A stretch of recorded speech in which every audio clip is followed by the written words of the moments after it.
I'll be honest, I was about ready to throw hands with Junmaida when I thought they were building up to, for whatever reason, a forced romance between Hina and Youta. So the whole bait and switch between pretty much everyone once again saying they love her as family and everyone treats her as family was a big sigh of relief. This is now the second time he's done it, but it's honestly funny at this point, and I kind of appreciate the shenanigans. This episode, though, was, I think, pretty emotionally gripping for the idea that it brought up, and I think initially most viewers watching will probably push away from it, but the longer you think about the question, the more likely it does seem possible.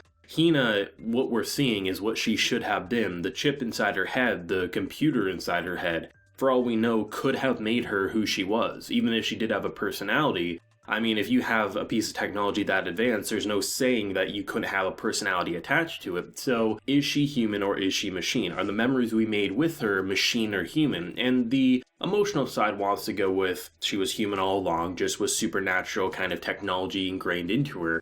But the logical side wants to side with machine. And I had a feeling watching this episode, the female who's been taking care of Hina would get hated on by the anime community, and I don't know if that's the case or not. But even before her backstory, seeing like why she's so gung-ho about helping kids, I felt like she had her heart in the right place. If we look at it from her perspective, this is a boy who randomly came to a facility, who has security clearance, who, for whatever reason, is saying that he has such a connection to a girl who's been violated beyond repair to the point that it took her so long to even get her to look her in the eyes, and the only people she'll look in the eyes are females. It's completely understandable why she wouldn't believe this boy to be someone who Hina can trust, and, especially considering how he's talking about taking her away, that's not going to happen. And then when you get the backstory added on to someone who lost her child and has dedicated her entire life to kind of filling the hole in her own heart by helping those who are completely abandoned by all others, it makes sense why she's so determined. And the fact that she sent the message, the security message towards our boy at the end of the episode saying, "Who are you?"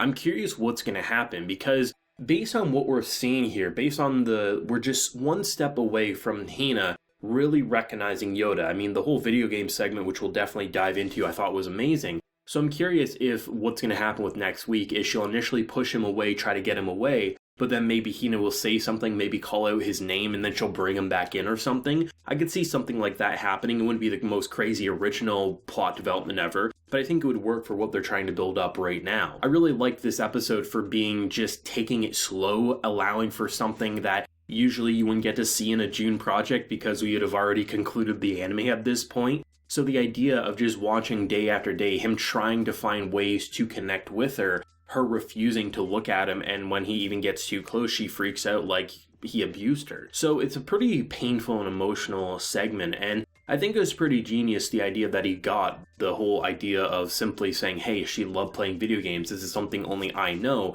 but for a girl who doesn't really have the mental capabilities to do too much, she'll be able to move a joystick around, but if she hits a wall, well, there's nothing that she can do. And the idea of her enjoying but then hating and then enjoying and then hating, it's completely understandable why this woman would say you're just hurting her. I think my favorite point of the episode, and one of my favorite points of the entire anime to date, is our boy staying up all night, leveling up a character so that she would be able to play the game and not ever get stuck. She would never see game over because she would be so overpowered, because he was probably just sticking to the starting areas, grinding and grinding and grinding and grinding, so she would have an overlevel character. It's such a sweet moment that really does highlight how much he cares for her, and how much he is determined to prove that the time that they spent together wasn't because of a computer chip, it was because she's a person at the end of the day. And that's what I think makes this episode so special, and I think the anime in general so special. You know it's going to end in heartbreak, there's no denying that. The creator himself has said as such. But it's a matter of, can we get that movie finished before the waterworks start going? And with one episode to go, I think so. I really feel like if I was a betting man, I would place my money on the idea of him getting thrown out of the facility, the woman interacting with Hina, her wanting to play the game, asking maybe where Youta is. I could very well see that, her sneaking him back in, or maybe giving Hina to him, and then we say our goodbyes with the family. I think that's what we're building up to. I feel like that would be the likely outcome, but then again, we could completely have a curveball and something completely different happens. It's very hard to say what's going to occur, but I like the direction this episode took and how bold it was with its emotional punches. I was ready to get quite upset with the whole love angle that they're throwing in, especially considering how they immediately shut it down about it being family in the other episode. So it's nice to see it used as like this encouragement that everyone loves Hina, everyone views Hina as family, and we're going to bring her back no matter what. I think the most painful thing that could happen is that she gets brought back as a body,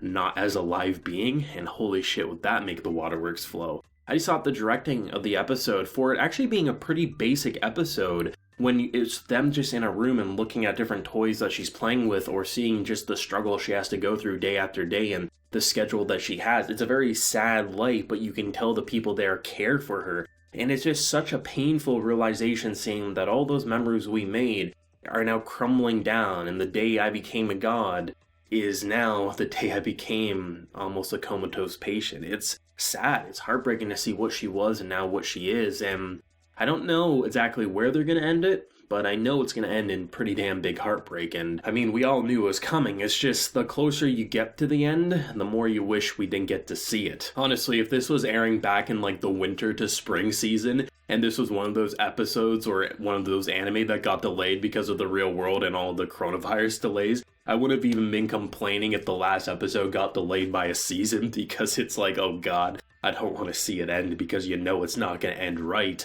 But at the same time, even sad endings, I'm a big fan of sad endings. I'm a big fan of sad anime in general. So I'm excited to see it. It's just, it's gonna be sad, but I think they have the emotional buildup. I think they have the development here to back it. And I think it's going to be amazing to see what they're going to conclude on with the last episode. I have seen a select handful of people say that they think the pacing is a little rushed, which is a little strange to me, because the thing with Jun Maeda projects is what happens is that you get 10 to 11 episodes that feels like, you know, take into consideration what we were watching before Hina got taken away. That would happen up until like episode 11, and then the final episode or two would rush into what we're seeing. Here, we've had a third of the anime dedicated to the emotional goodbye. So I personally feel like the pacing is his tightest work to date. I really feel that. I feel like he's took his experiences, how people do criticize that he does rush into his endings, and that's why you have 2/3 of great build-up, wondering, is she a god, isn't she a god, building these relationships,